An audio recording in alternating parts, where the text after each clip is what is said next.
Welcome everybody. Today we will see the exercise of the chapter 1, the living world, unit 1 in biology, 11th standard, NCERT syllabus.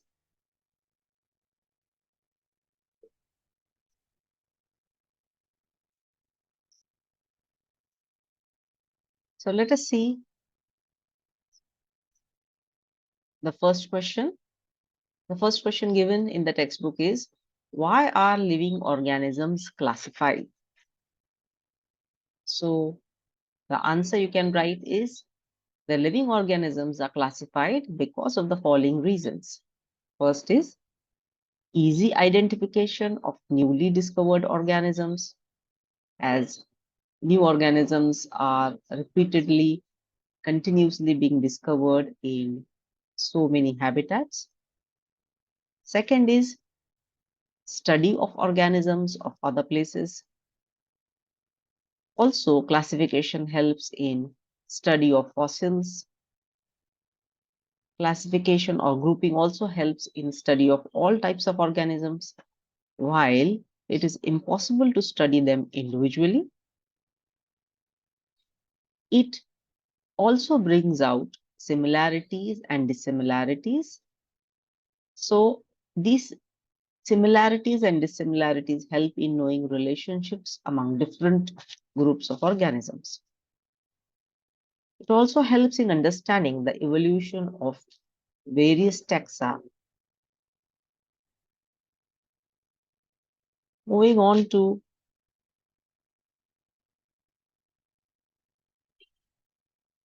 remember, these answers are all subjective answers. So you can form your own answer by referring to the textbook. So now let's move on to the next question.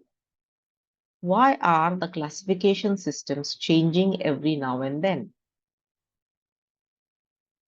So the answer to this question is, from very early days till now, biologists use several characters for classification system, and these characters are morphology, that is external appearance; anatomy, that is formation of various tissues, different types of tissues, organs or organ systems; cytology, that means study of cells or different types of cells; physiology, that is functions of the body, how the body functions; ontogeny, that is the process of individual development from a single cell to an adult;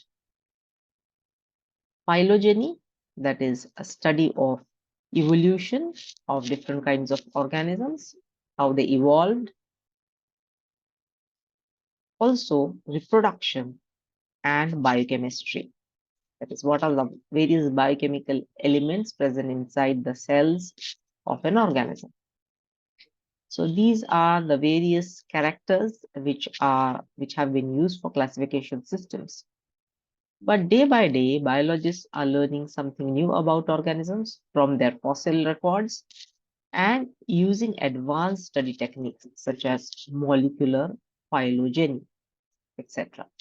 So their point of view about classification keeps changing. Thus, the system of classification is modified every now and then. Molecular phylogeny is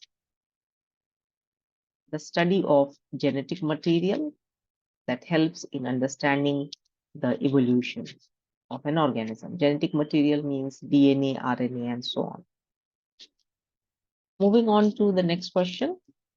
What different criteria would you choose to classify people that you meet often? So you can put in a lot of different points in this particular answer. You can write an answer like, the various criteria that may be chosen to classify people whom we meet often include behavior, geographical location, morphology, that determines the race of the individual, family members, relatives, friends, and so on and so forth. Coming to the next question given in the textbook, what do we learn from identification of individuals and populations? So the answer is the knowledge of characteristics of an individual or its whole population helps in identification of similarities and dissimilarities among the individuals of the same race or region or between different types of individuals or organisms.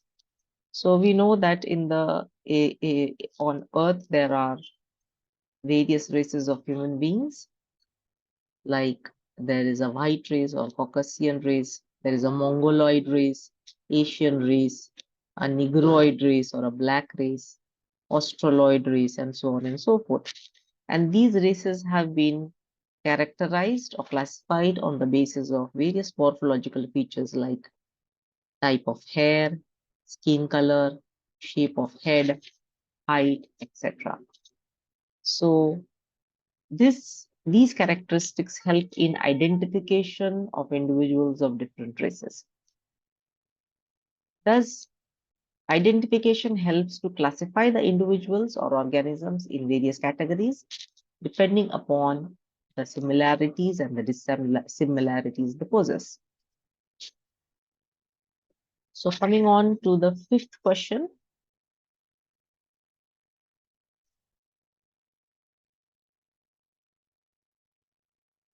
Given below is the scientific name of mango. Identify the correctly written name. So we see two options here. In the first option, Mangifera indica, the first letters of both the words, that is the genus name as well as the species name, are capital.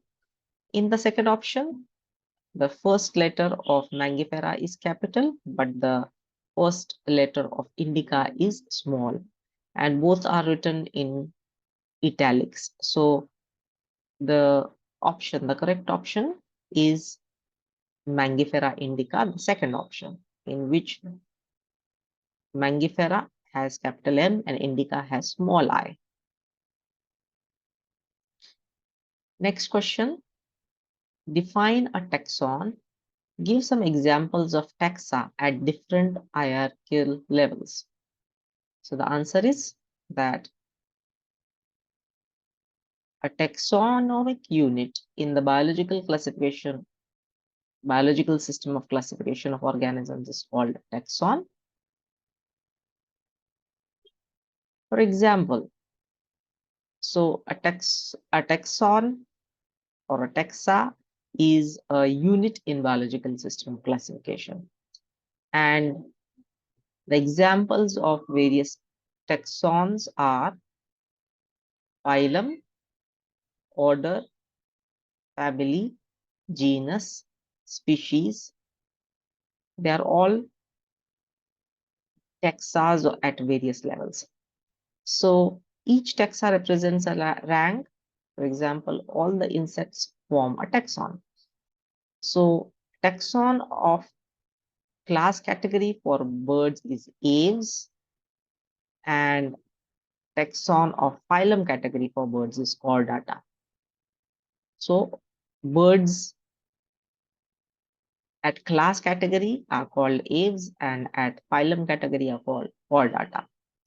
So the degree of relationships and degree of similarities varies with the rank of taxon.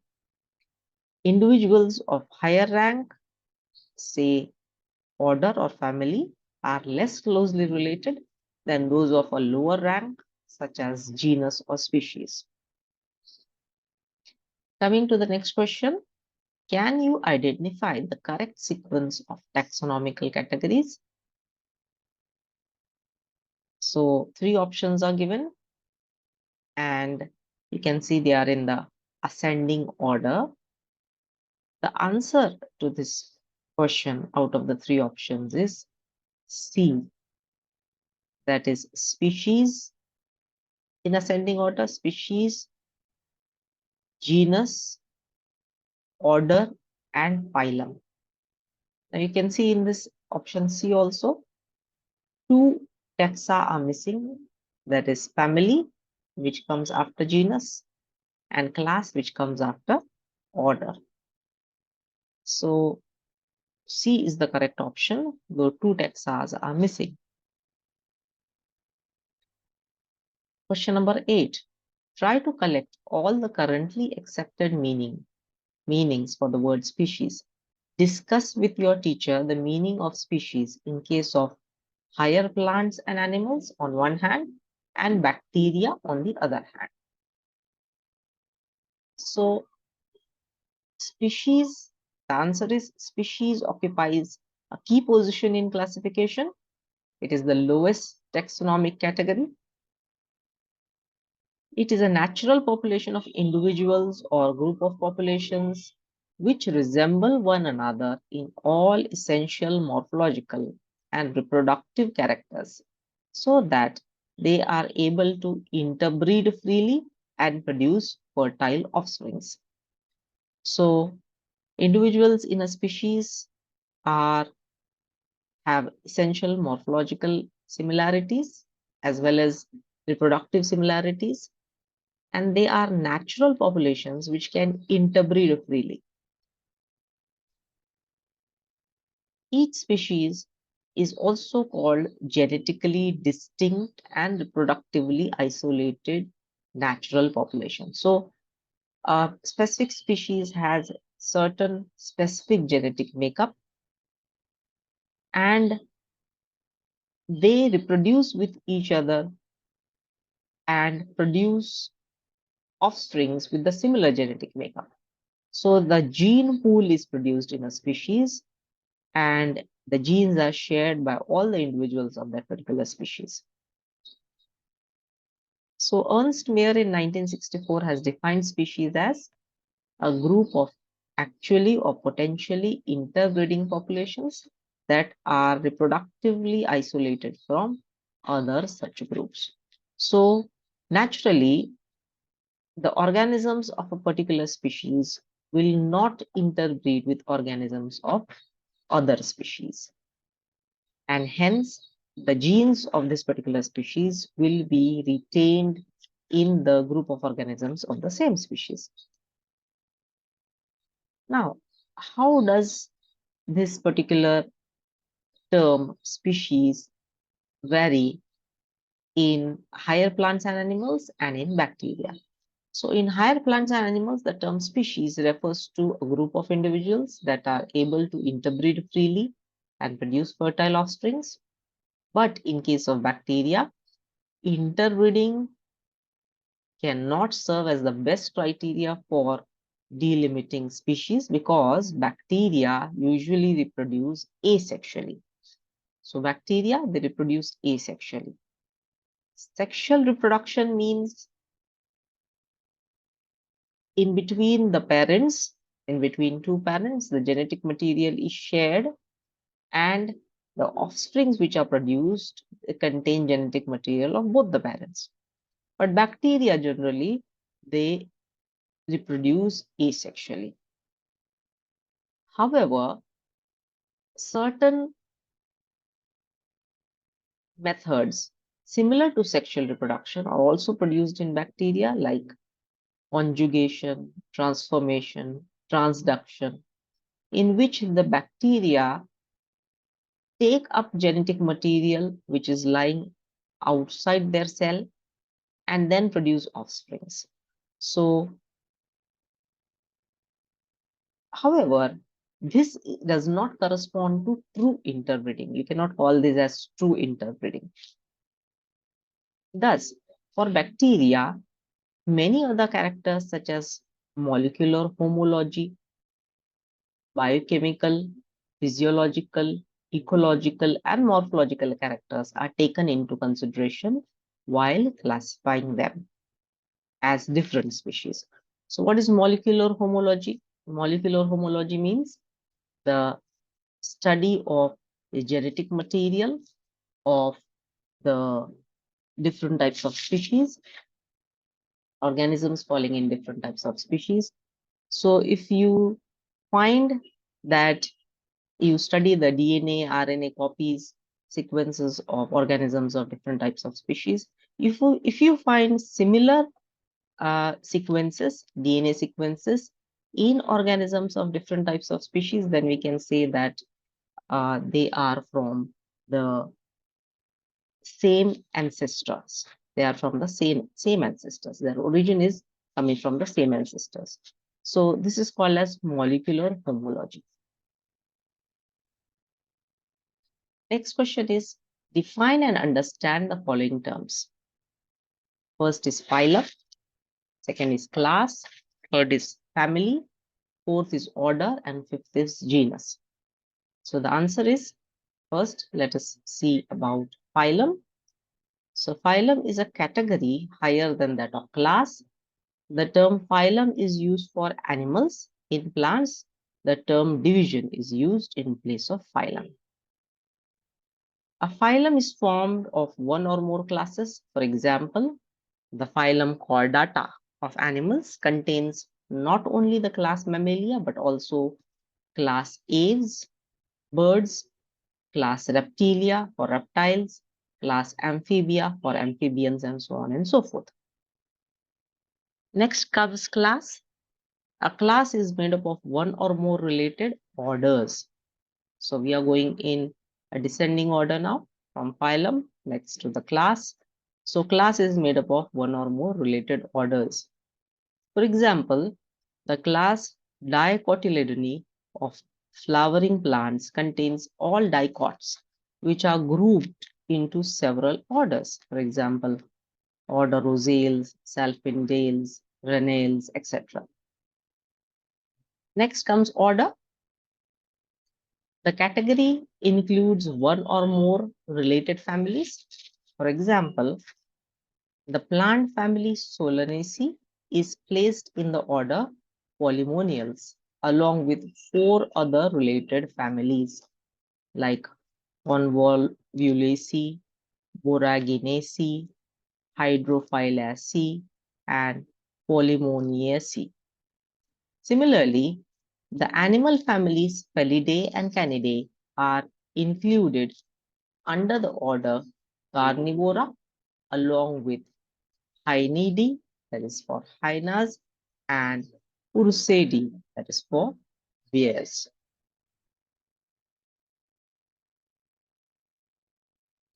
Next comes family, description of family. It is a taxonomic category which contains one or more related genera. All the genera of a family have some common features or correlated characters. They are separated from genera of a related family by important and characteristic differences in both vegetative and reproductive features. For example, let us see family Felidae.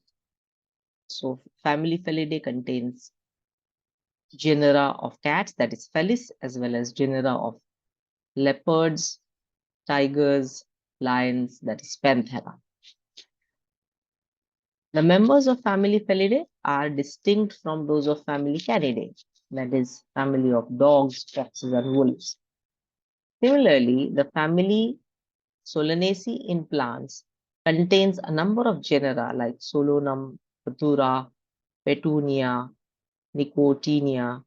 They are distinguishable from genera of related family Convolvulaceae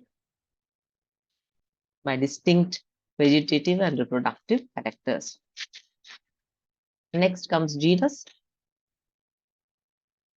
It is a group of assemblage of related species which resemble one another in certain correlated characters.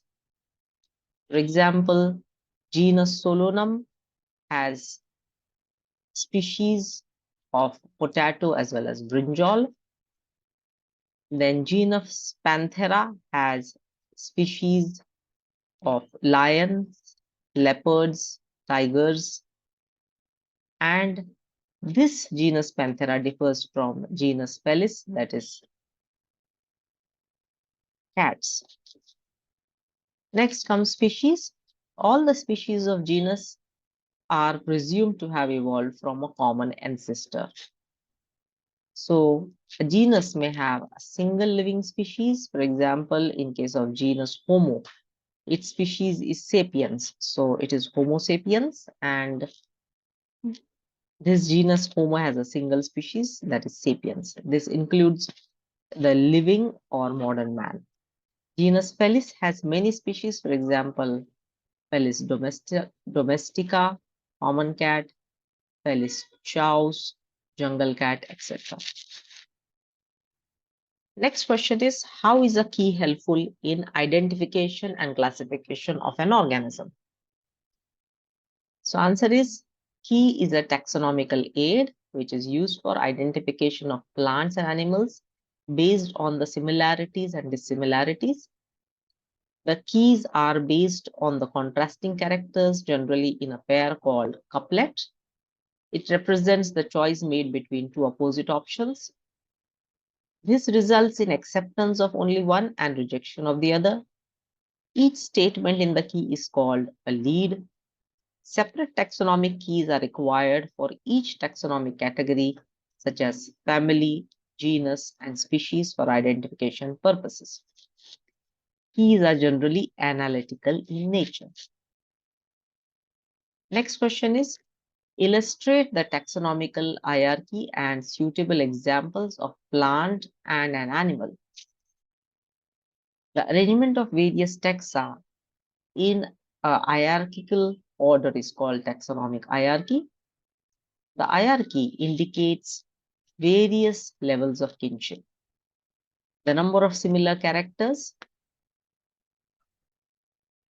the number of similar characters of categories decreases from the lowest rank to the highest rank. The hierarchical system of classification was introduced by Linnaeus. The hierarchy of major categories is species, genus, family, order, class, phylum or division, and a kingdom in increasing order. So let us revise again the taxonomical hierarchies for wheat, human, and housefly. So for wheat, the species is Aestivum, genus is Triticum, family is Poaceae, order is Poles, class is Monocotyledone, phylum, the division is Angiospermi, kingdom is Plantae. For humans, the species is Sapiens, genus is Homo, family is Hominidae, order is Primata, class is Mammalia, the phylum is Chordata, and the kingdom is Animalia. Whereas for housefly, the species is Domestica, genus is Musca, family is Muscidae, order is Diptera, class is Insecta, the phylum is Chordata, and kingdom is Animalia. So here we come to the end of all the questions in the exercise given in chapter 1. So hope you like the video, you understand it, and please share this video with your friends and subscribe Meet them.